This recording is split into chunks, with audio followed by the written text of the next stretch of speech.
So it doesn't come as much of a surprise that a lot of wrestling gimmicks aren't completely original. Shocker, I know. As a matter of fact, a lot of iconic wrestlers either copied or were inspired by various celebrities, movie, and even video game characters. So let's get into it. Come on. Kofi Kingston first debuted in 2008 as a Jamaican wrestler. Jamaica!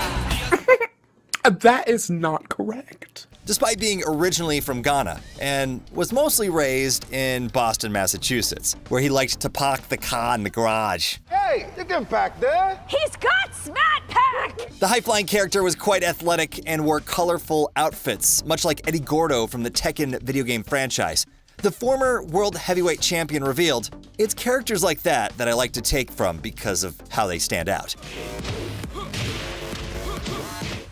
Hey guys, remember WCW? Boy, weren't they full of odd characters? Like the wrestler called Glacier, who fit right into the sea of peculiar superstars? So Glacier, whose gimmick revolved around ice and had literal snow in his entrance, was an obvious copy of Sub-Zero from the Mortal Kombat video game franchise. Mortal Kombat was, of course, extremely popular back in the 90s, where I blew most of my allowance playing it, and it had its first live-action adaptation in 1995. This fight was your last.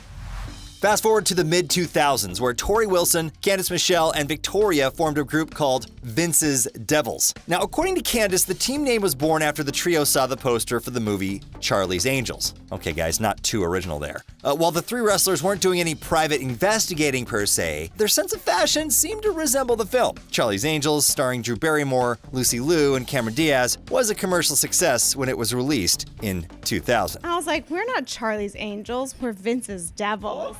So we saw Bronson Reed making a return on Raw recently, and here's a fun fact about him. A part of Reed's persona was borrowed from a very unlikely source, Lady Gaga. Before you ask, no, Bronson Reed didn't wear a meat dress, or sing a ballad with Bradley Cooper, or pump himself up in the locker room by singing ma poker face. No, it was actually his signature hand sign, a paw-like gesture that was borrowed from the pop star. The wrestler was willing to admit that he was watching one of her concerts, and then when he saw how the gesture riled up the crowd, he said, I'm just gonna steal it. And she throws up this claw and I see a whole crowd of people throw up their hand like this. Sting, before making his mark in the WWE, was also quite a star in the WCW. He was otherwise known as The Crow, a mysterious wrestler with white paint on his face. Now, this was an obvious copy of the 1994 movie The Crow, starring the late Brandon Lee. The wrestler and the actor even looked identical at times, but Sting has changed his face paint style over time. First Sub-Zero, and now The Crow. Man, WCW wasn't even trying to hide it. Victims. Aren't we all?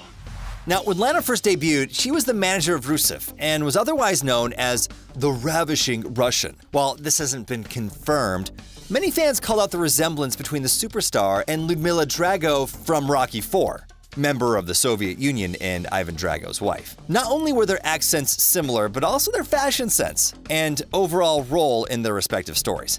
A great athlete, a super athlete. Rise for the super athlete.